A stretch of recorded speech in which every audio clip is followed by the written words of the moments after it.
हम सबको निरंतर प्राप्त हो रहा है।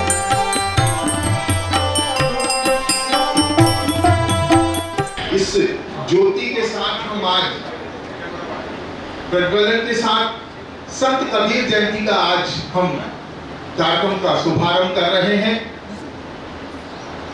समरसता सेवा संगठन इस तीसरे वर्ष में पर्यावरण की सुरक्षा रक्षा का संकल्प लेके कार्य कर रही। समरस होकर पेड़ लगाएं, जीवन को समृद्ध बनाएं की परिकल्पना को लेकर हम सभी आज यहाँ कार्यक्रम कर रहे हैं। मां नर्मदा की इस पावन गोद में हम सभी विराजमान। श्री राम जय राम जय जय राम, श्री राम जय राम जय जय राम, श्री राम जय राम जय जय राम, श्री राम जय राम जय जय राम, श्री राम जय राम जय जय राम, श्री राम जय राम जय जय राम। प्रभु श्री राम के महामंत्र से परम शक्ति हमने का अनुभव किया, हमने पाई। जैसा कि किसी भी कार्यक्रम का शुभारंभ हम करते हैं, मंचासीन अतिथि परम सम्मानीय डॉक्टर शिव कुमार सिंह ठाकुर जी, आप शिक्षाविद, पत्रकार हैं, साहित्यकार, चिंतक एवं विचारक हैं। आपके स्वागत के लिए मैं आमंत्रित करता हूं श्री दिवाकर शर्मा जी को कि वो आए और अनिल सोनी जी से निवेदन की कृपया वो आए और सम्मानित श्री डॉक्टर शिव कुमार सिंह ठाकुर जी का शॉल, तुलसी जी की पौधा और माला पहनाकर उनका स्वागत करें। स्वागत समारोह में शामिल होंगे।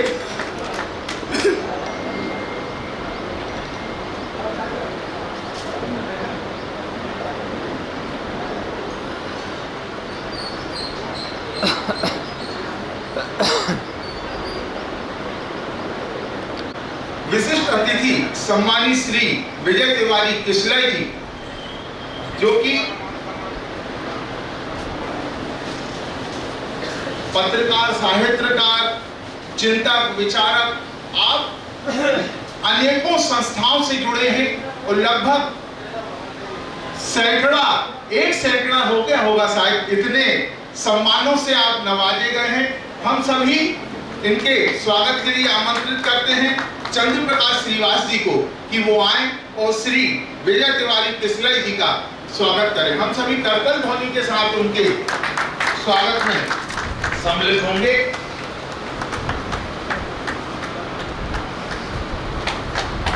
विभिन्न एकल नियमित संस्थाओं से आप जुड़े हैं, अंतरराष्ट्रीय अंतरराज्य इंटरनेट पर भी आप जुड़े हैं, हिंदी काव्य धारा की दुर्लभ कविताओं से और हिंदी सेवा सम्मान, अभिनंदन सम्मान, सम्मान पद, कथा सम्मान, ऐसे अनेकों सम्मान से आप नवाजे गए हैं। अब मैं श्री एन.पी. झारिया जी, जो रिटायर्ड सेटेक्स कमिश्नर हैं, उनके स्वागत के लिए आमंत्रित करता हूं आशु रजत जी को कि वो आए और सम्मानित श्री एन.पी. झारिया जी का स्वागत करें।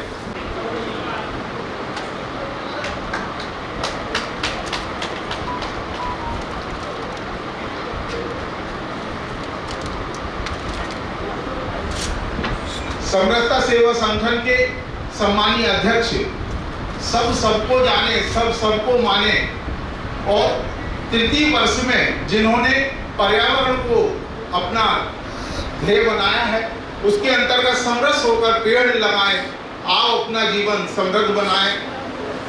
अध्यक्ष सम्मानित श्री संदीप जैन जी के स्वागत के लिए मैं आमंत्रित करता हूं अमर पटेल जी को कि वो आए और श्री संदीप जैन जी का स्वागत करें।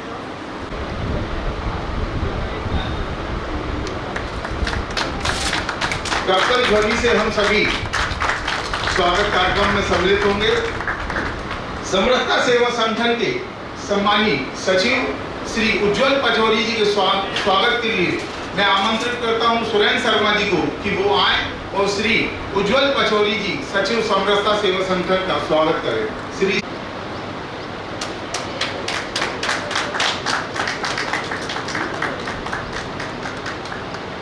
आमंत्रित करता हूं समरसता सेवा संगठन के सम्मानीय अध्यक्ष श्री संदीप जैन जी को इन 2 पंक्तियों के साथ। हर पेड़ फल दे ये जरूरी नहीं, हर पेड़ फल दे ये जरूरी नहीं, किसी की छाया भी बड़ा सुकून देती है, किसी की छाया भी बड़ा सुकून देती है। सम्मानित श्री संदीप जैन जी। बोलिए भारत माता की जय, नर्मदा मैया की जय, मर्यादा पुरुषोत्तम भगवान श्री रामचंद्र जी की जय, सबरी माता की जय, संत कबीरदास जी की जय, संत कबीरदास जी की जय, संत कबीरदास जी की जय। समरसता सेवा संगठन के द्वारा संत कबीरदास जी की जयंती की पूर्व संध्या पर आयोजित इस कार्यक्रम में उपस्थित समस्त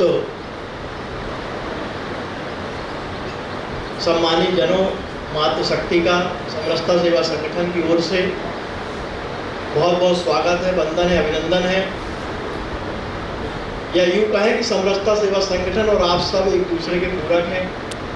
हम सब मिलजुल कर ही समरसता सेवा संगठन है, जो कि पिछले लगभग 2.5 वर्षों से समाज में सबको जाने और सबको माने के ध्येय वाक्य को लेकर के उन महापुरुषों के विचारों को सर्व समाज के बीच में ले जाने का प्रयास कर रहे हैं, जिससे कि आगे आने वाली पीढ़ी उन महापुरुषों के संदेश को आत्मसात कर सके और एक समृद्ध समाज की स्थापना हो। उस समृद्ध समाज की स्थापना के साथ साथ हमारा राष्ट्र समर्थ बन सके। और आज हम जिनकी जयंती के अवसर पर आज यहाँ एकत्रित हुए हैं, संत कबीरदास जी की तो क्या कहना। उन्होंने कहा है कि कबीरा खड़ा बाजार में वो मांगे सबकी खेर, और ना काहू से दोस्ती और ना काहू से बैर। तो यही समरसता का एक मूल मंत्र है। हमने जब 13 अप्रैल 2023 को इस कार्य योजना की शुरुआत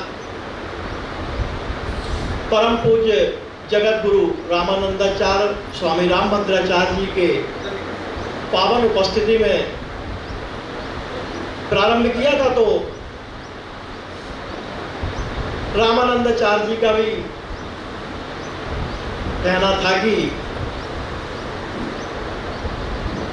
सब कोई छोटा कोई बड़ा नहीं, कोई ऊंच नहीं कोई नीच नहीं,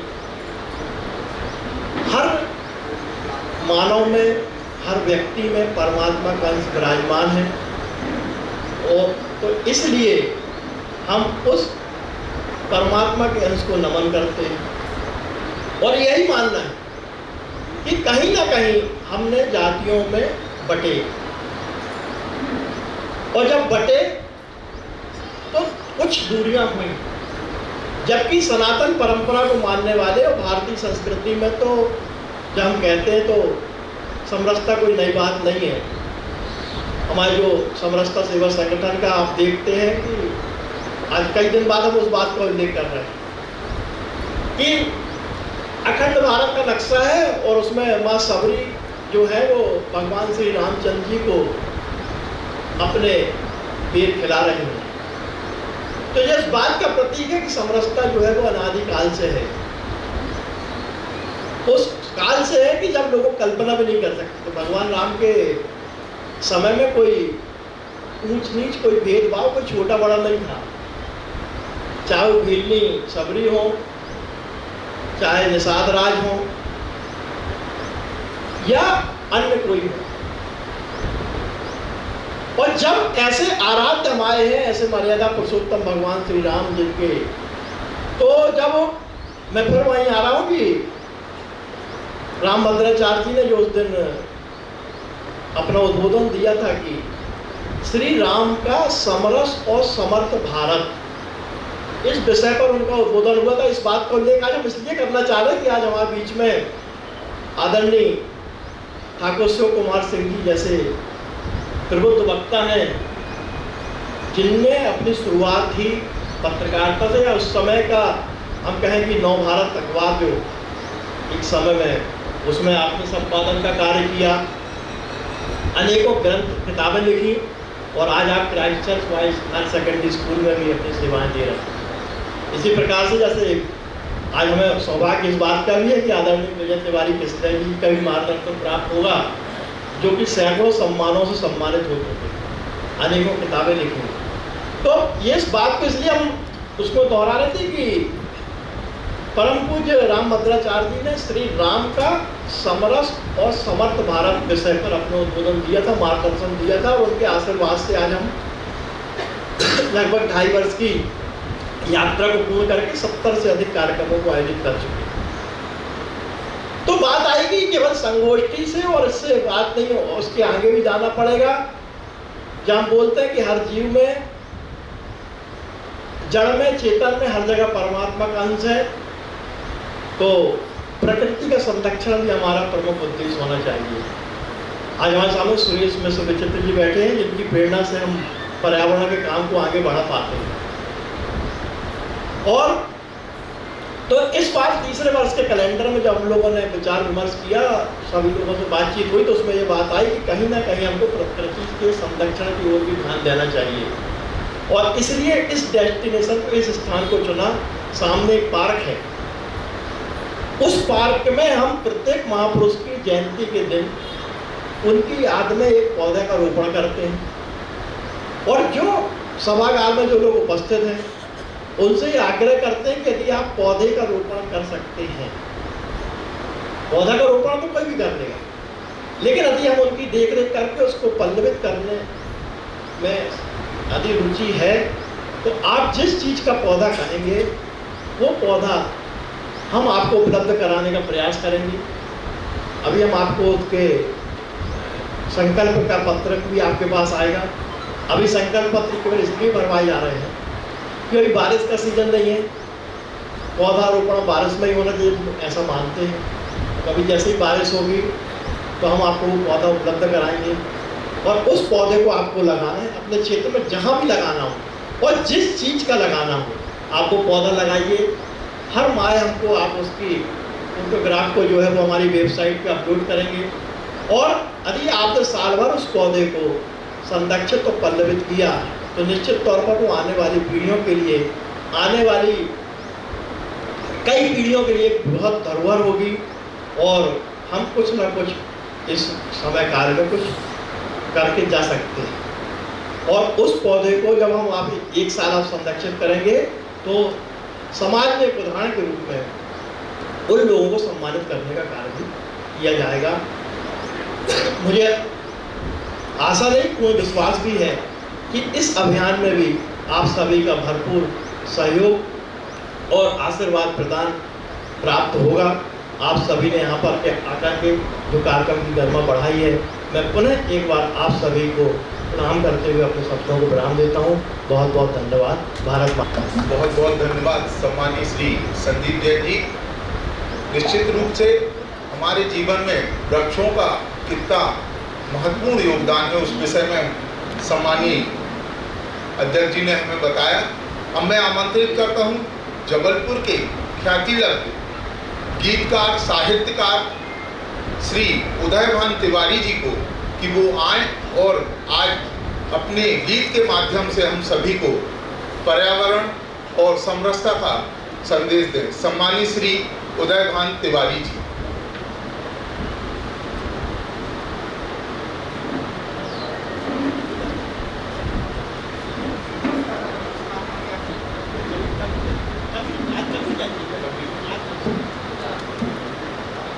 जैसा कि आदेश हुआ है, कबीर जयंती के संदर्भ में सम्मानित श्री उदयभान तिवारी जी हमको गीत सुनाएंगे।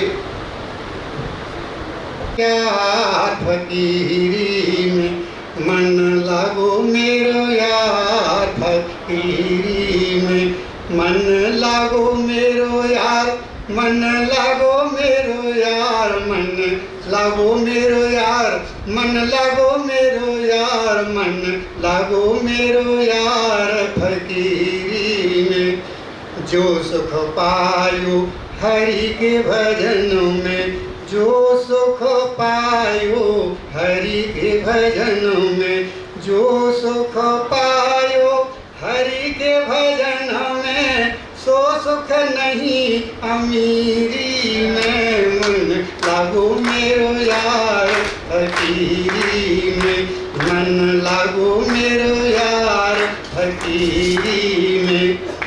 भली बुरी सबकी सुन लीजिए, भली बुरी सबकी सुन लीजिए, भली बुरी सबकी सुन लीजिए। कर गुजरान गरीबी में, मन लगो मेरो यार फकीरी में, मन लगो मेरो यार फकीरी में। आखिर यह तन छार मिलेगो, आखिर यह तन छार मिलेगो, आखिर यह तन छार मिलेगो।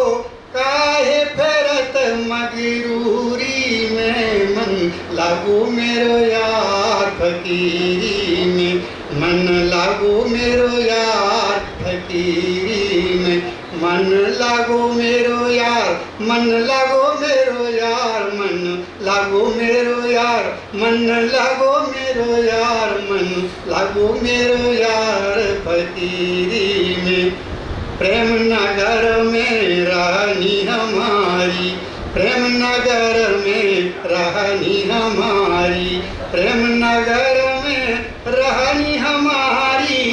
साहब मिले सबूरी में, मन लागो मेरो यार फकीरी में, मन लागो मेरो यार फकीरी में। कहत कबीर सुनो भाई साधु, कहत कबीर सुनो भाई साधु, कहत कबीर सुनो भाई साधु, कहत कबीर सुनो भाई साधो, कहत कबीर सुनत सुनो भाई साधो। साहब मिले हजूरी में, मन लागो मेरो यार फकीरी में, मन लागो मेरो यार फकीरी में।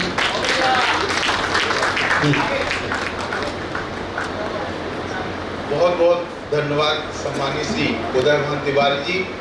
श्री उदयभान तिवारी जी के स्वागत के लिए मैं आमंत्रित करता हूं दिवाकर शर्मा जी को कि वो आए और सम्मानित श्री उदयभान तिवारी जी का स्वागत करें। श्री दिवाकर शर्मा जी।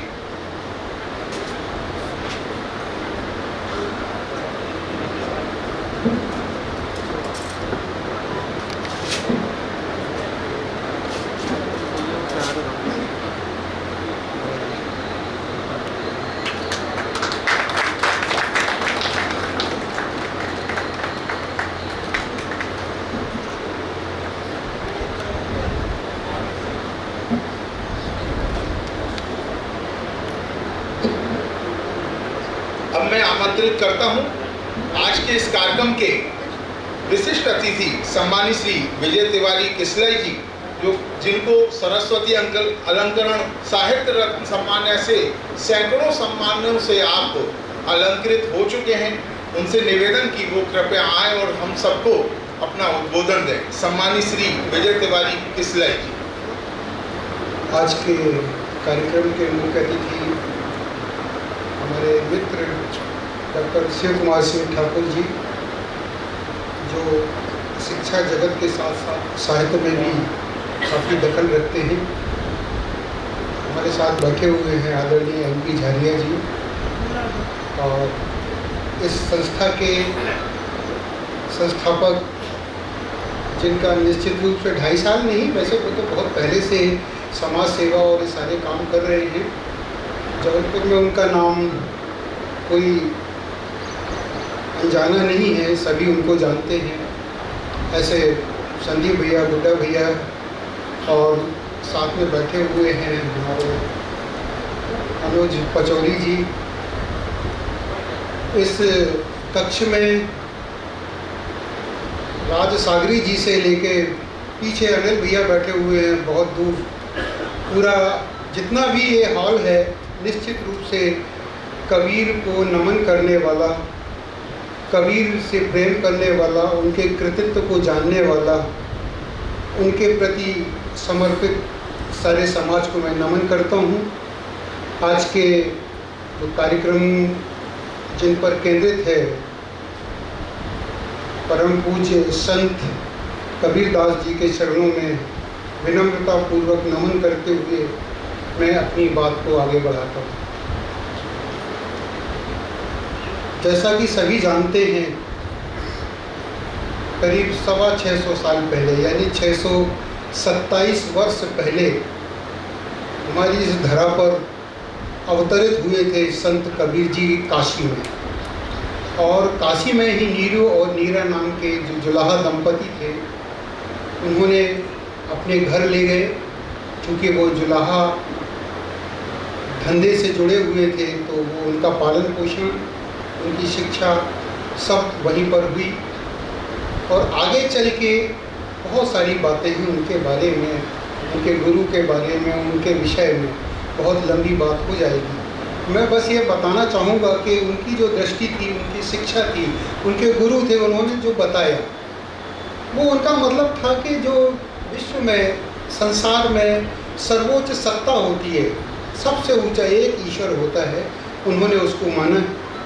वो जाति, धर्म, अंधविश्वास, रूढ़वादी या जो हमारे जो परंपराएं हैं उनके वो सख्त विरोधी थे।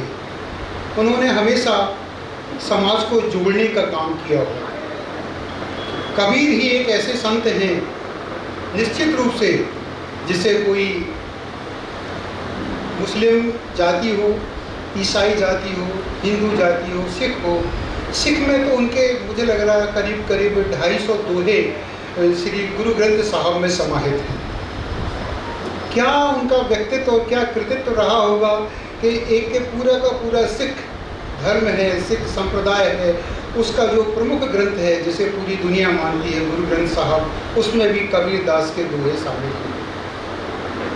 ये हमारे भारत भूमि की विशेषता है, भारत भूमि का महत्व है कि यहाँ पर ऐसे संतों का जन्म हुआ, ऐसे संतों का अवतरण हुआ जिन्होंने हमारे भारत के समाज को मानवता की दिशा में शिखर पर पहुँचाया है।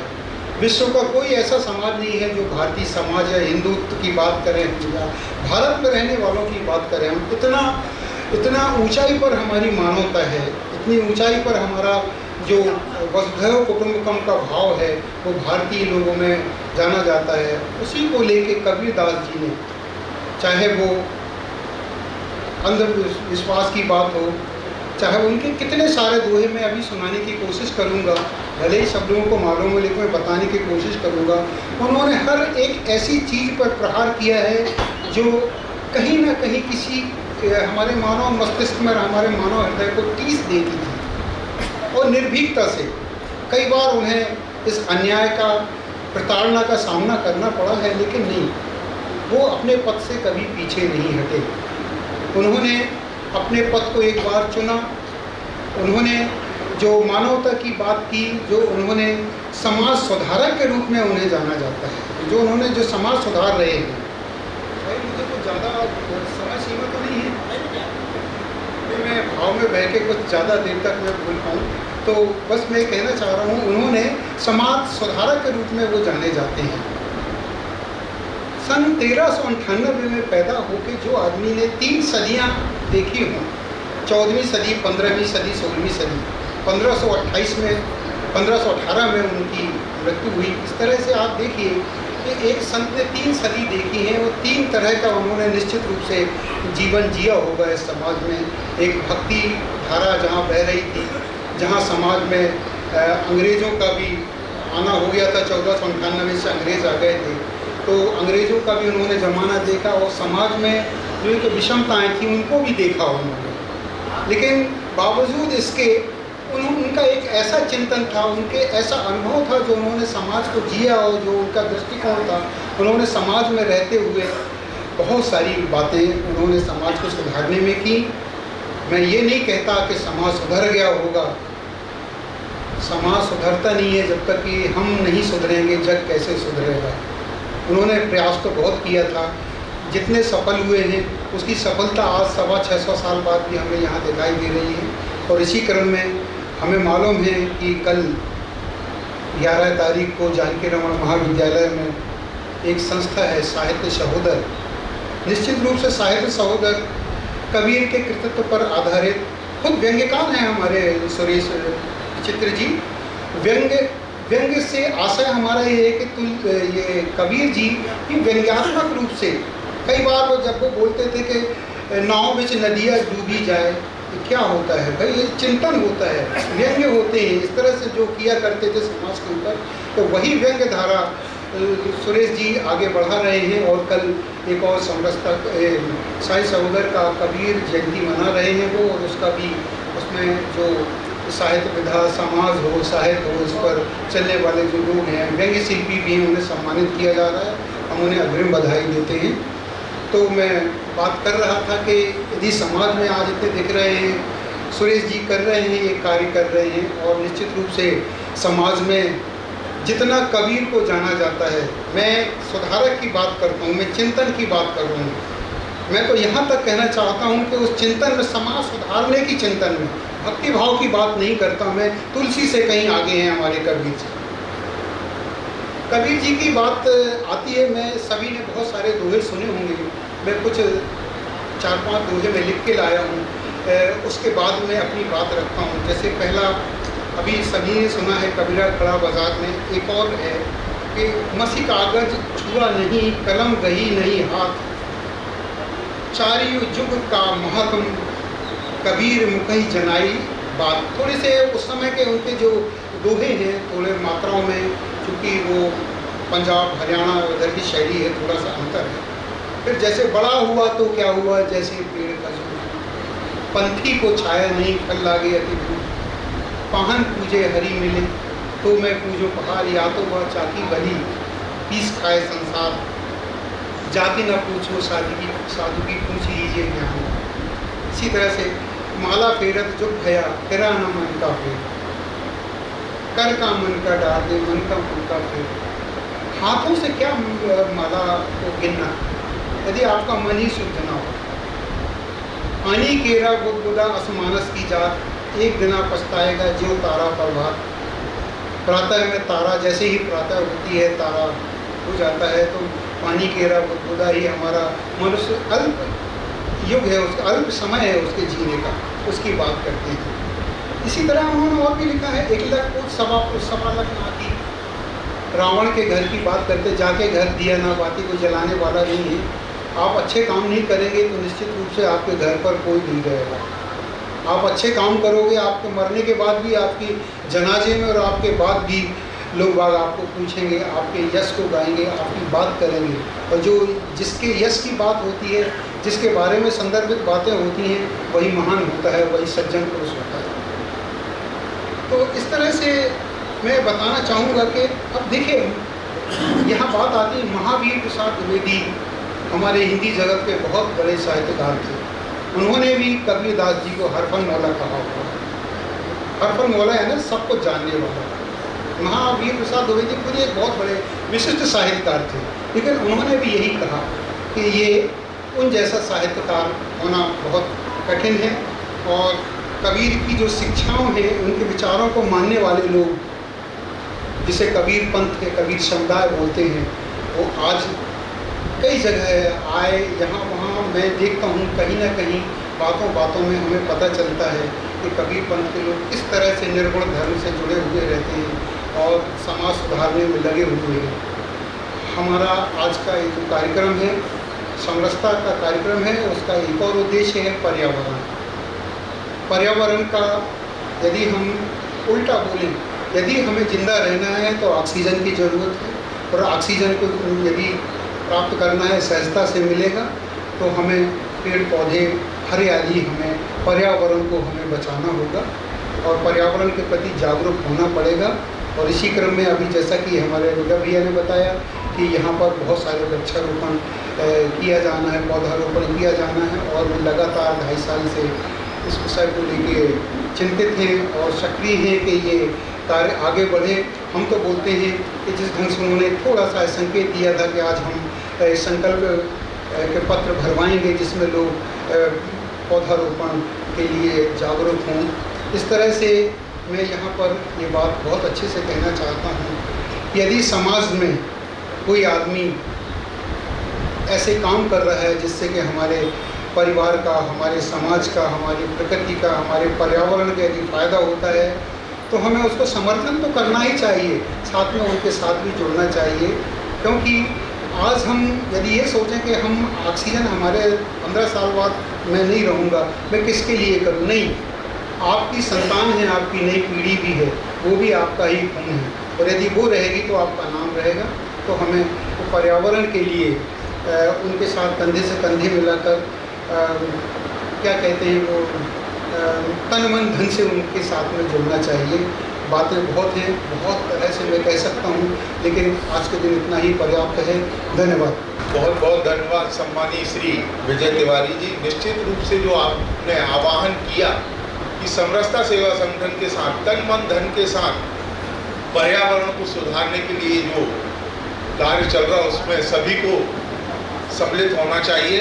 अब मैं आमंत्रित करता हूँ जबलपुर के ख्यातिलब्ध गीतकार, संगीतकार, साहित्यकार सम्मानीय श्री अनवर हुसैन जी को कि वो आए और गीत के माध्यम से हम सबको समरसता के सेवा संगठन के अंतर्गत अपने विचार रखें। गीत के माध्यम से सम्मानीय श्री अनवर हुसैन जी करतल ध्वनि के साथ हम आमंत्रित कर रहे हैं। हेलो, देखिए, सबसे पहले हमारे सम्मानीय मंच बैठा है और यहाँ जितने लोग हैं वो मुझे लगता है सब कबीर की आइडियोलॉजी को मानने वाले लोग हैं। कबीर कहते हैं अमीर खुसरो, कबीर और गुरु नानक ये एक ही कालखंड के कबीर साहित्यकार संगीतकार हुए। अमीर खुसरो कहते हैं कि खुसरो दरिया प्रेम का जाकी उल्टी धार, खुसरो दरिया प्रेम का जाकी उल्टी धार, और जो उतरे सो डूब गए और जो डूबे सो पार। कबीर कहते हैं कि कबीरा जब हम पैदा हुए जग हंसे हम रोए। कबीरा हम जब पैदा हुए जग हंसे हम रोए, करनी ऐसी कर चलो हम हंसें और जग रोए। कबीर वो सब्जेक्ट हैं, वो विषय हैं जिन्होंने किसी भी समाज के किसी भी छोटी सी छोटी चीज को छोड़ा नहीं। अभी हमारे बुजुर्ग साथी मन लागो मेरो यार फकीरी में, जो सुख पायो राम भजन में, 100 सुख नाही अमीरी में। कल्पना देखिए उनकी, कहते हैं कि आखिर ये तन खाक मिलेगा काहे फिरत मगरूरी में। रहीम कहते हैं कि ऊदो कर्मन की गति न्यारी, ऊदो कर्मन की गति न्यारी, मूर्ख मूर्ख राज करत है और पंडित बने भिखारी। उज्ज्वल पंख दिए बगला को कोयल कर दई कारी। नानक कहते हैं कि सुमरत कर ले मेरे मना तेरी बीती। देखिए, सब निर्गुणिया भजन बोल रहा हूं मैं, ये किसी रिलीजन, किसी संप्रदाय, किसी धर्म को बिलोंग नहीं करते हैं। नानक कहते हैं कि सुमरन कर ले मेरे मना तेरी बीती उम्र, हरि नाम बिना सुमरन कर ले मेरे मना तेरी बीती उम्र, हरि नाम बिना सुमरन कर ले। नानक कहते हैं कि कूप नीर बिन धैनु क्षीर बिन, मंदिर दीप बिना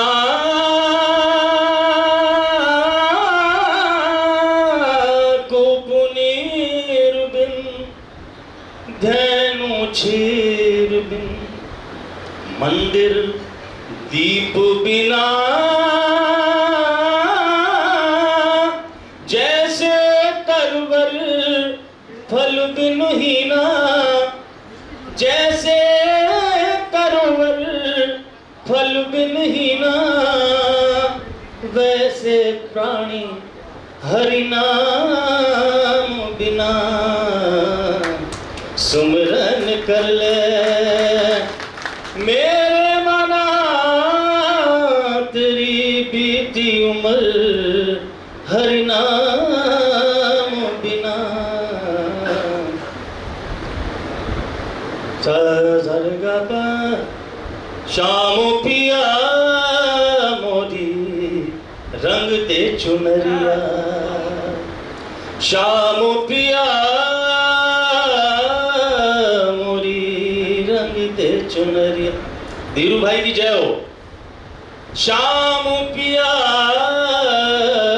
मोरी रंग दे चुनरिया, ऐसी रंग दे के रंग नहीं छूटे, ऐसी रंग दे के रंग नहीं छूटे। अरे धुबिया धोवे चाहे, धुबिया धोवे चाहे ये सारी उमरिया, शाम पिया मोरी रंग दे चुनरिया। किसी शायर ने कहा है, ये साहित्य के इतने शिखर पे पहुंचे हुए लोग हैं कि नानक कहते हैं कि जगत में झूठी देखी प्रीत, जगत में झूठी देखी प्रीत, अपने ही सुख सौ सब लागे क्या दारा क्या मीत, और अंतकाल संगी नहीं को ऐ अचरज की रीत। उदो जगत में झूठी देखी प्रीत। एक इसी बात को किसी ने अपने तरीके से कहा है कि नजर नजर में उतरना कमाल होता है, नजर नजर में उतरना कमाल होता है, नफस नफस में बिखरना कमाल होता है, और बुलंदियों पे ठहरना कोई कमाल नहीं, बुलंदियों पे पहुंचना कोई कमाल नहीं। नजर नजर में उतरना कमाल होता है, नजर नफस नफस में बिखरना कमाल होता है, बुलंदियों पे पहुंचना कोई कमाल नहीं, बुलंदियों पे ठहरना कमाल होता है। हम 800, 600, 700 साल के बाद भी उनका जिक्र कर रहे हैं, उनकी चर्चा कर रहे हैं। वो कितने शिखर पर, जब उस जमाने में कोई मीडिया नहीं था, कोई सोशल मीडिया नहीं था, और वो क्या लिख गए हैं कि आज भी हम एक एक लाइन पर शोध कर रहे हैं, आज भी एक एक लाइन के बारे में चर्चा कर रहे हैं, और पूरी उम्र गुजर जाएगी उनके बारे में चर्चा करके। मैं आप सबसे आज्ञा लेते हुए अपनी बात को यहीं विराम देता हूँ। धन्यवाद।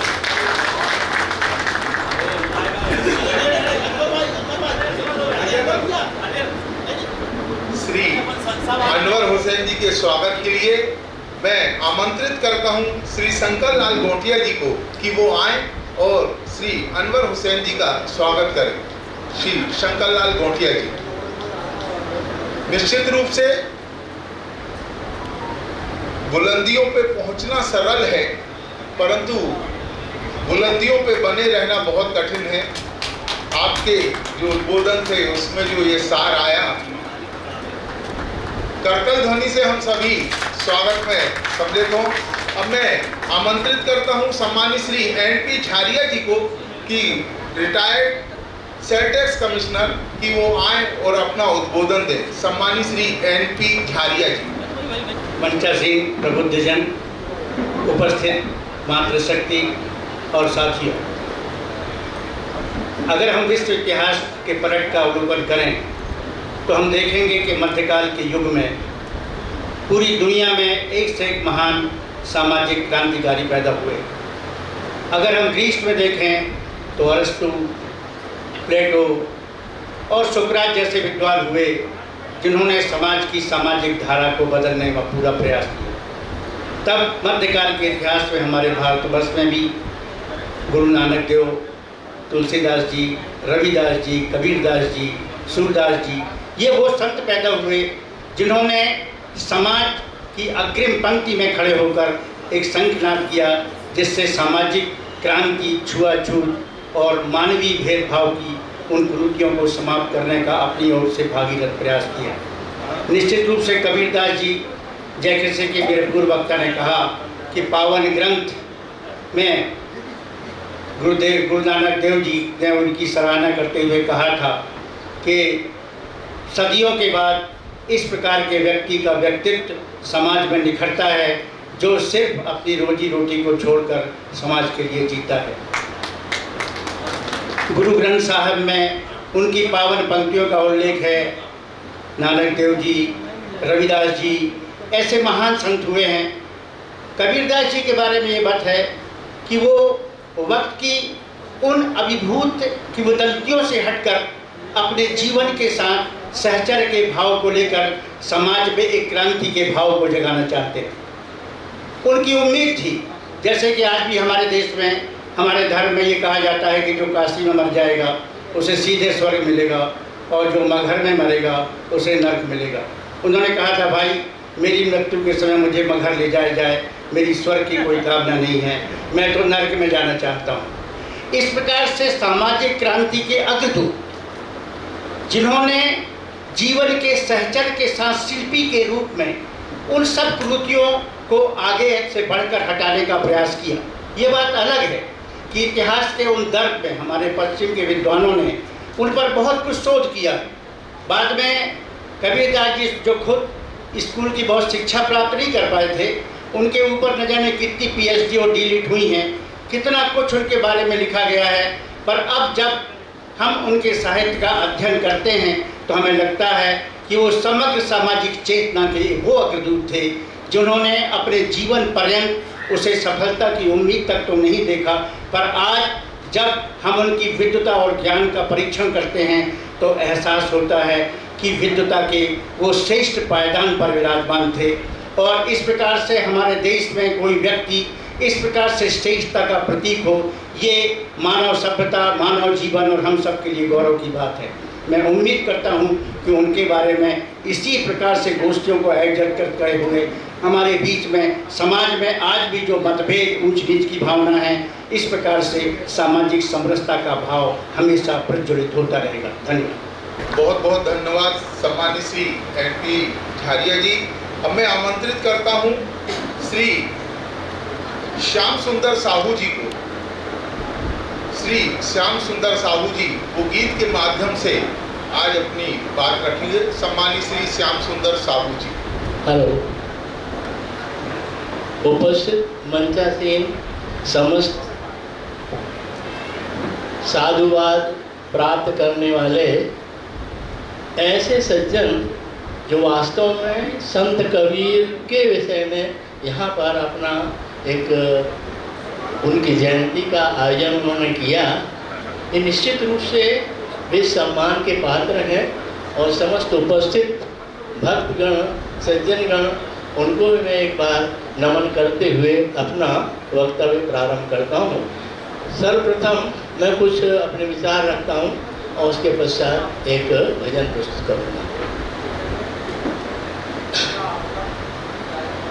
संत कबीर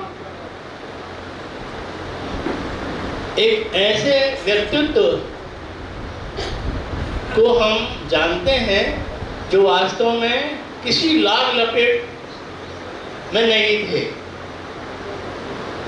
जैसे कबीरा खड़ा बाजार में सबकी मांग एक है, ना काहू से दोस्ती ना काहू से बैर, ना उनका किसी से बैर था ना दुश्मनी थी।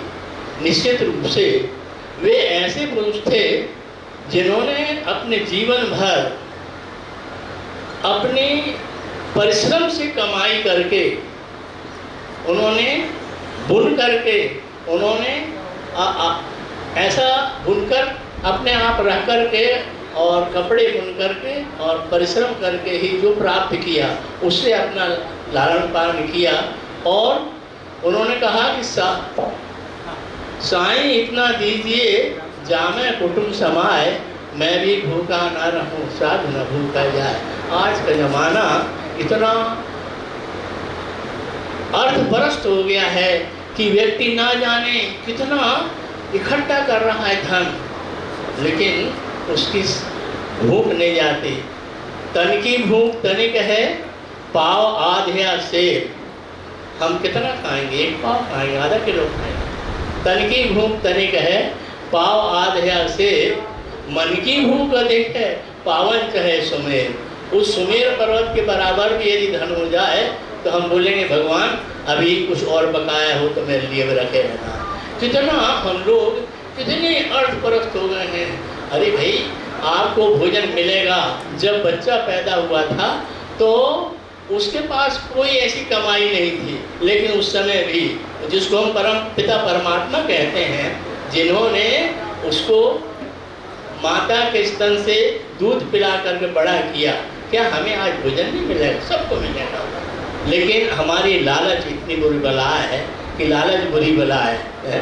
तो हमें संत कबीर के इस जयंती के माध्यम से मैं एक विचार अपने रख रहा हूँ, जिसमें एक कथन में आप बताता हूँ। एक व्यक्ति था, उस व्यक्ति का केस चल रहा था कोर्ट में। बहुत दिन हो गया फिर चलते हुए, तो उनके जज ने कहा कि भाई ऐसा करो, तुम अपने गवाह प्रस्तुत कर दो और मैं तुम्हारा केस खारिज कर दूंगा। बोले ठीक साहब। हो गया घर। उसके 3 मित्र थे। जिन 3 मित्रों में जिसको अधिक चाहता था, उस मित्र के पास गया और उससे कहा, अनुनय विनय किया कि भाई कल मेरी कोर्ट में पेशी है और तुम मेरी भी गवाही दे दोगे तो मेरा केस खारिज हो जाएगा। उस व्यक्ति ने टका सा जवाब दिया कि नहीं भाई, मैं तो तेरे साथ नहीं जा सकता और तू मुझे माफ़ करना, मैं तेरे साथ वहाँ कोर्ट में नहीं जाऊँगा। अब बेचारा दूसरे मित्र के पास गया, एक से ना ही हो गई। दूसरे मित्र के पास जाके अपनी वही बात रखता है कि भाई एक ने तो ना ही कर दी, अब तेरे पास बड़ी आशा लेकर आया हूँ कि कल मेरी पेशी है और आप मेरे पेशी में गवाही प्रस्तुत कर दोगे तो मेरा केस खारिज हो जाएगा। वो बोलता देख भाई, मैं चलूँगा जरूर, लेकिन कोर्ट के अंदर नहीं जाऊँगा। अरे बोले जब कोर्ट के अंदर नहीं जाएगा तो जज तेरी गवाही सुनने के बाहर आएगा। परोक्ष रूप से उसने भी नहीं कर दिया। अब उसके पास अंतिम विकल्प था तीसरा, और उस तीसरे विकल्प वाले उस मित्र के पास गया। उससे भी वही अन्य मैंने किया, भाई देख 2 से तो मेरी नाई हो गई है, अब तू तीसरा बचा है तो एक तेरे पास में बड़ी आशा लेकर आया हूँ और मेरा केस तेरी गवाही से खारिज हो सकता है। अरे उसने कहा तुम पहले क्यों नहीं आए मेरे पास में, मैं तेरा केस बिल्कुल गवाही देकर खारिज करवा दूंगा। देखिए ये कथन है, इस कथन के माध्यम से हर एक को ये शिक्षा दी जाती है। प्रत्येक व्यक्ति के 3 मित्र हैं, आपके हमारे सबके 3 मित्र हैं। पहला मित्र है धन। धन जो है तिजोरी में रह जाता है, वो कहीं बाहर नहीं जाएगा। दूसरा मित्र है परिवार। जब हमारी मृत्यु हो जाती है तो परिवार लेकर जाता है कन्या शमशान घाट तक, जलाया फूंका और चला आया, वो कोर्ट के अंदर नहीं जाता। तीसरा मित्र है धर्म, और धर्म ही हमारा, हम उसको छोड़े रहते हैं। लेकिन धर्म क्या है इसको हम जाने। गुरु सदग्रंथ सम्मत पंथ बताते जो भी ज्ञानी है, न माने बात को उनकी बनी आंखों से आनी है। भटकते द्वारका काशी फिरे मक्का मदीने में, वहाँ कोई बात ना पूछे फिर लौट घर को आती, न जाने ये कहाँ से आकर धूप समानी है। गुरु सदग्रंथ सम्मत पंथ बताते जो भी ज्ञानी है। सब घट मेरा साइया सोनी से न कोय, अरे बलिहारी बा घट की जागट पर घट को। ज्यों तिल माई तेल है ज्यों चकमक में आग, तेरा साई तुझ में जाग सके तो जाग। हम लोग कहाँ जंगल में और तीर्थ यात्रा करने में जाकर के गंगा नदी में नहाता, भी कुंभ मेला लगा था। लोगों के मन में ये था कि एक बार डुबकी लगा लेंगे तो हम कृतार्थ हो जाएंगे। देखिए पाप जो है कोई गंगा में डुबकी यहाँ से नहीं कटते। हम जैसा करेंगे, as you sow so you reap, जैसा बोगे वैसा काटोगे।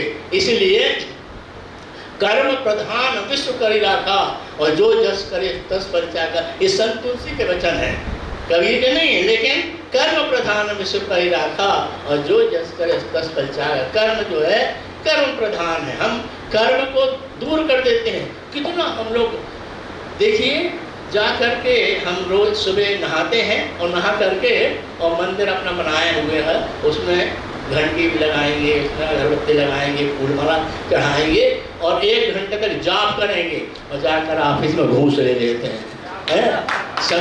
चावल में कंकड़ मिला देते हैं, दूध में पानी मिला देते हैं और शुद्ध घी में डालडा मिला देते हैं। कितना व्यक्ति धोखा कर रहा है, व्यक्ति को नहीं चाह रहा है। हम जागृत व्यक्ति से नफरत करते हैं और उस पत्थर को पूजते हैं। पाथर पूजे हरि मिले तो मैं पूजूं पहाड़, यहाँ से तो चटिया भली बीस का है संसार। वारे कबीर, तुमने इतना करके सबको बतलाया कि वास्तव में यदि परमात्मा है, यदि परमात्मा है तो आपके अंदर ही है, उसको जानिए। वही आत्मा, वही सोल, वही गॉड, वही परमात्मा आपके अंदर है, उसको हम नहीं जानते। हाजिर है कहीं दूर बतावे और दूर की बात निराशी, दूर की बात दूर जाएंगे, वहां से लौट के घर आ जाएंगे। लेकिन हमें कोई नहीं चाहेगा, हम अपने अंदर की उस आत्मा को प्रज्वलित करना। देखिए, आत्म अनुभव सुख सुप्रकाश है, संत तुलसी का वचन है। आत्म अनुभव सुख सुप्रकाशा और तव भव मूल भेद ब्रह्मनाशा। कबीर कहते हैं आत्म अनुभव जब भयो तब नहीं हर्ष विषाद, और चित्र दीप सम हुए रहे तजकर बात विवाद। हम अपने आप को परिशुद्ध कर लें, पवित्र कर लें। कबीर मन निर्मल भया जैसे गंगा नीर, और पाछे पाछे हरि चले कहत कबीर कबीर। तुलसी कहते हैं निर्मल मन जन सोई मुनि भावा, और मोहि कपट छल छिद्र न भावा। यदि मैं जानूं हरि दूर है, अरे हरि है हृदय माय, आड़ी टाटी कपट की तासे दी सतना है। हमारे अंदर जो परमात्मा विराजमान है उसके और हमारे बीच में जो है कपट का पर्दा लगा है, जिससे हम उसको नहीं पहचान पा रहे। जिस दिन वो कपट का पर्दा अलग हो जाएगा, वास्तव में वही हम हैं, वही परमात्मा हमारे अंदर है, वही आत्मा। देखिए, आत्मा शब्द जो है उसका विश्लेषण लोग नहीं करते। अ यानी नहीं, नकारात्मक बात होती है, और तम यानी अंधकार। जहाँ अंधकार ना हो, प्रकाश ही प्रकाश हो, ज्ञान का प्रकाश। हम अंदर बोले प्रकाश कौन सा? ज्ञान का प्रकाश। वही ज्ञान का प्रकाश ही आत्मा है। तो आत्मा अनुभव जब भयो तब नहीं हर्ष विषाद, चित्र दीप सम हुए रहे तजकर वाद वाद। एक बार हम क्या है, इस जीवन में जीवन जी रहे हैं, लेकिन वास्तव में उस जीवन जीने की कला हमें नहीं मालूम। एक बार क्या हुआ, भगवान जिनको राम बोलते हैं, लक्ष्मण और सीता जंगल में जब 14 वर्ष के लिए उनको वनवास हो गया तो विचरण करने गए, जाते रहे जंगल, घनघोर जंगल पहुँचे। अब क्या देखते हैं कि उस समय बरसात का समय आ गया था। प्रत्येक व्यक्ति चाहता है कि बरसात के मौसम में कहीं स्थायी कुटिया बना कर रहा जाए, क्योंकि बाहर पानी गिरेगा, सब कुछ होगा तो दिक्कत होती है। तो भगवान राम ने कहा लक्ष्मण से, लक्ष्मण तुम जाओ इस प्रदेश के राजा से परमिशन लेकर आओ कि भाई हम ये बरसात में 4 महीना रहना चाहते हैं, हमें आपकी आज्ञा हो तो हम रहें। तो लक्ष्मण चले, लेकिन वहाँ वन प्रदेश में कौन मिलने वाला राजा, वहाँ कोई नहीं था। लेकिन क्या देखते हैं कि ये वानर राज बैठे थे, बंदर बड़े मुँह वाले। तो उनने कहा हो ना हो वानर राज यही है, इन्हीं से परमिशन लेते हैं। उनने खड़े होकर के हाथ जोड़ा और कहा हे वानर राज, मेरे बड़े भ्राता भगवान श्री राम ने मुझे भेजा है और ये आपका प्रदेश है, इसमें हम लोग रहना चाहते हैं, आपकी यदि आज्ञा हो तो हम रहें। उस वानर राज तो आप जानते हैं जंगली पशु है, उसने एक हाथ अपने मुंह में लगाया और दूसरा स्नेंद्री में लगाया। लक्ष्मण बड़ा क्रोध आया कि ये तो हमको चढ़ा रहा है, और इस प्रकार वो बड़े नाखुश होकर के वहाँ से चले भगवान राम के पास पहुंचते हैं और बोलते हैं कि हे प्रभु, मैं बहुत जगह तलाशा लेकिन कोई राजा नहीं मिला, लेकिन अंत में एक वानर राज जरूर मिले और उन्होंने इस प्रकार से मुझे बिस्काया, मुझे चढ़ाया। तो भगवान राम ने कहा, हे लक्ष्मण, तुम किसी प्रकार से नाराज ना हो और अपने आप को संतापित मत करो। उस वानर ने आपको शिक्षा दी है, मुंह में हाथ लगा करके आपको बतलाया कि यदि आपको जो मिल जाए, रूखा सूखा खाई के ठंडा पानी पीओ और देख बरानी चूपड़ी मत ललचाओ जीव, तो जो मिल जाए खा के खुश रहो। और दूसरा उन्होंने शिष्णेन्द्र में जो हाथ लगाया, जो बताया कि हम किसी भी यदि दीवार लांग करके ऐसा कुकृत ना करें तो हम कहीं भी रह सकते हैं। उन्होंने दो बात, हम क्या है, हर व्यक्ति जो है दो नालों से बह रहा है, जिसको बोलते हैं शिश नोदर वृत्ति, शिशिन और उदर दोनों व्यक्ति। हम ज़्यादा खा लेते हैं, अपच हो जाता है, हम भोग भोगते हैं, उससे हो जाते हैं, शिथिल हो जाते हैं। तो बस इन सभी को हम दृष्टिगत रखते हुए कबीर ने बताया कि जगत में रह के करियो का है, यहाँ से हमको मुक्ति प्राप्त करना है। उस मुक्ति के लिए हमें क्या करना चाहिए, उन्होंने ध्यान का जो पाठ पढ़ाया है, ध्यानम निर्विष्यम मनः, उस पर हमें पहुँचना चाहिए। मैं काफ़ी लंबा बोल चुका, तो ठीक है, समयाभाव के कारण मैं अपने वक्तव्य यहीं विराम देता हूँ।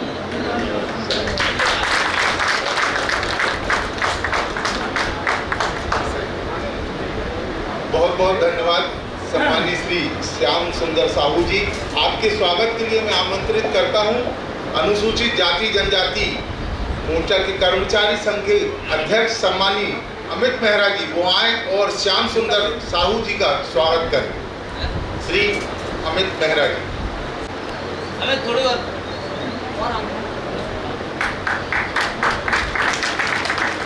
करकल ध्वनि से हम सभी स्वागत में सम्मिलित हों।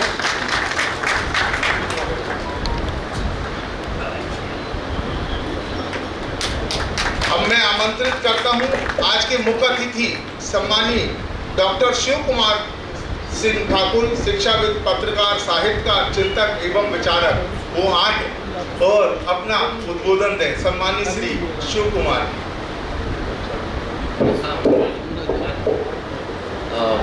आप सभी का मैं हार्दिक अभिनंदन करता हूं। झारिया जी, समरसता को जन जन तक पहुंचाने वाले आदरणीय जैन साहब, बुड्ढा भैया, डॉक्टर विजय तिवारी, किसले जी और पचौरी जी, मैं आप सबका अभिनंदन करता हूँ। कबीर अपने आप में एक ऐसी विभूति है जिनका स्मरण सत्य के पर्याय के रूप में हम करते हैं। कबीर आज के युग में अगर हम देखें तो कबीर एक ऐसी शख्सियत है जिन्होंने समाज को, राष्ट्र को एक ऐसी दिशा देने का कार्य किया है जहाँ संदेह ना हो, जहाँ केवल प्रेम हो, और इसी प्रेम के बल पर उन्होंने समाज की स्थापना पर जोर दिया। ईश्वर को ढूंढने का मोहे कहा, ढूंढे रे बंदे मैं तो तेरे पास रे। कहते हैं कि हे ईश्वर के लिए कहा है कि मैं तुम्हारे पास हूँ। और एक शायर कहते हैं कि जरा सा सर यूं झुकाया और हुस्न दीदार हो गया। वास्तव में हम जब किसी का अभिनंदन करते हैं या जब हम किसी को प्रेम करते हैं या हम किसी ईश्वर की आराधना करते हैं तो कहीं ना कहीं हमारा सर झुकता है। यही झुका हुआ सर हम वंदना के रूप में करते हैं, हम ईश्वर के करीब जाते हैं। मित्रों, आज क्योंकि लगभग जो विषय की बात थी तो कबीर के विषय में जितना बोल सकते थे लोगों ने बताया, पर मैं एक बात अवश्य बोलना चाहूँगा कि कबीर कहते हैं कि साधो देखो जग बौराना और सांची कहे तो मारन धावे और झूठे जग पत्याना। मित्रों, आज झूठ बिक रहा, आज सत्य कहीं कोने में बैठा और झूठ बिक रहा है। आप देख लीजिए, फेयर एंड लवली 4 हफ्तों में गोरा बनाए, लोगों की भौहें सफ़ेद हो गई पर चेहरा सफ़ेद नहीं हो पाया। आज झूठ बिक रहा है और बहुत, परंतु सत्य नहीं। तो मित्रों, हम उस सत्यता का बोध हमें कैसे होगा? हम इन महान लोगों को जब तक जानेंगे नहीं, हम सबको जानेंगे नहीं और जानने के बाद उनका बार बार दिव्य स्मरण नहीं करेंगे, ऐसी संगोष्ठियां आयोजित नहीं करेंगे, तो हम अपने आप को साफ नहीं कर पाएंगे। कबीर एक ऐसे क्रांतिकारी कवि के रूप में मैं देखता हूँ कबीर को, जो सत्य की बात कहते हैं। बहुत ज़्यादा बिल्कुल भी पढ़े लिखे नहीं थे और वे हमेशा प्रयास करते थे, परंतु जितना दुर्दराया गया है कबीर को, जितना परेशान किया गया है कबीर को, आखिर क्यों व्यक्ति जहाँ मोक्ष प्राप्त हो रहा हो और मगर में जाके मरना चाह रहे हैं? यानी कि आप देखिए कि सामाजिक स्थिति कैसी थी कि लोगों को दुर्दराया जा रहा था। लोग कहाँ बहुतक देखे पूर्व पीर औलिया पढ़े किताब कुराना, जा तदबीर बतावे जिनका थोथा ज्ञाना, और वहाँ पर पाखंड, पाथर पूजे तो हरि मिले तो मैं को न पूजा पहाड़, अरे इससे भली तो चाकरी के पीछे खाए संसार। मैं देखता हूँ कि जब तक किसी भी धर्म में आडंबर होगा, जब तक किसी भी धर्म में आडंबर होगा, मानव सेवा अगर नहीं जुड़ा होगा, मनुष्य के कल्याण की कल्पना नहीं होगी, वह धर्म नहीं होगा, केवल विचारधाराएं होंगी। तो हम ऐसा प्रयास करें कि हम वास्तव में जो भी चीज़ हमने धारण किया, जैसे मैं शिक्षक हूँ, मेरा प्रयास होना चाहिए कि मैं सही धर्म से, सही रूप से अपने विद्यार्थियों को पढ़ाऊँ, और अगर मैं अपने धर्म का पालन कर रहा हूँ तो आगे चल के बच्चे अच्छे निकलेंगे। मेरा आप सबसे निवेदन है कि हम विचारधाराओं को तो अपने अंदर समाहित करते हैं, परंतु उस धर्म को भूले जा रहे हैं जो संवेदना जागृत करता है, जो आपके मन में मनुष्य होने का भाव जागृत करता है। और इसी संवेदनशील समाज की स्थापना के लिए कबीर ने बहुत प्रयास किए। मैं बहुत नहीं बोलूँगा, पर मैं आप सबका अभिनंदन करता हूँ जो समाज में एक दूसरे को जानने का प्रयास कर रहे हैं। मैं पढ़ता रहता हूँ कि बहुत कठिन है अपने आप को जानना, तो यहाँ पर तो बहुत कठिन है अपने आप को जानना, परंतु हम दुनिया को जान रहे हैं। ये देखिए, ये जब मूल मंत्र जब आया है तो मैं बधाई देता हूँ आदरणीय जैन साहब को कि वे दुनिया को जानने का प्रयास कर रहे हैं, संवेदना को जानने का प्रयास कर रहे हैं, और जन जन तक प्रेम का जो कबीर ने मार्ग सुझाया है वह पहुंचाने का प्रयास कर रहे हैं। मुझे नर्मदा के तट पर आज बोलने का, अपनी वाणी को पवित्र करने का आपने अवसर दिया, मैं बहुत हृदय से आभारी हूँ। धन्यवाद। बहुत बहुत धन्यवाद डॉक्टर शिव कुमार जी।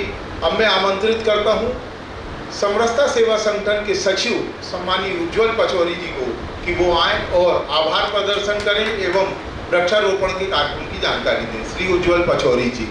धन्यवाद शरद भैया, सम्मानित मंच, तिवारी जी, एमपी साहब, जिनका हमें कैलेंडर शुरू होने के पहले से ही मार्गदर्शन मिलना शुरू हो गया था।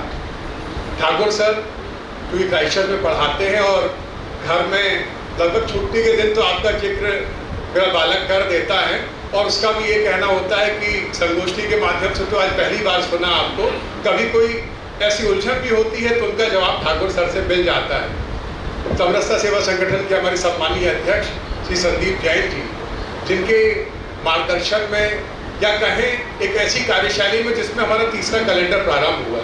ज़्यादा नहीं 2 मिनट की बात बस कहूँगा।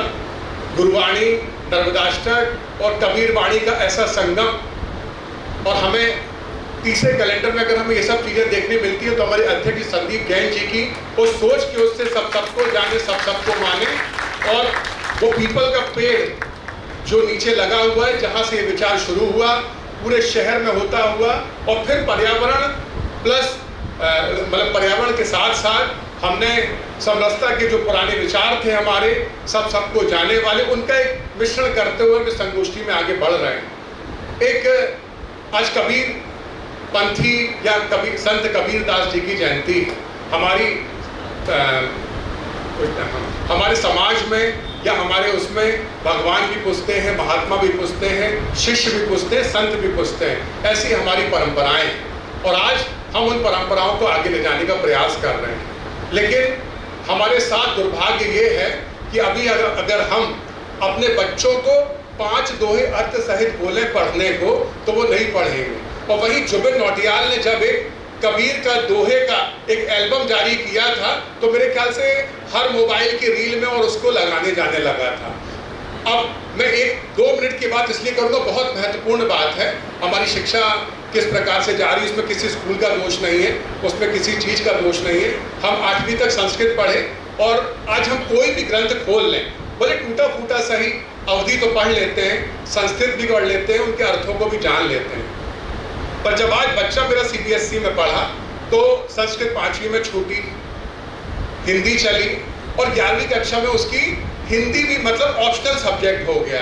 अब उसके साथ ये है कि वो कोर मैथ्स चुने या IT चुने, कंप्यूटर चुने या और कोई सब्जेक्ट चुने, पर हिंदी चुनेगा और नहीं चुनेगा वो बहुत बड़ी बात है। 2 बच्चों ने चुनी थी और वो शायद वो भी उससे अलग हो गए। अब आप ये सोचिए कि हम सामान्य भाषा में बच्चे, ये कोई स्कूल की बात नहीं कर रहा हूँ, पूरे समाज की बात कर रहा हूँ। आज हमें तुलसीदास जी हो, चाहे सूरदास जी हो, चाहे कबीरपंथी हो या कबीरदास जी हो, जब हम उनके दोहे सामान्य बोलचाल में हिंदी से हम दूर होते जा रहे हैं तो इन दोहों को करीब हम कैसे अपनी धर्म से मतलब दूर होते जा रहे हैं। तो उस अगली जनरेशन को आज हम सब लगभग हर चीज़ पढ़ सकते हैं हिंदी में, अवधि में भी, संस्कृत में भी, लेकिन हम उस जनरेशन को कैसे जोड़ें और उसमें इस रील के युग में जो रियल लाइफ से बहुत दूर है, उस रील के युग में, वर्चुअल युग में और कलयुग में जहाँ पे सगुण निर्गुण नहीं, टोटल अवगुण की तरफ हमें पाश्चात्य ले जाता जा रहा है, तो हमें उन चीज़ों का बहुत ध्यान रखना होगा।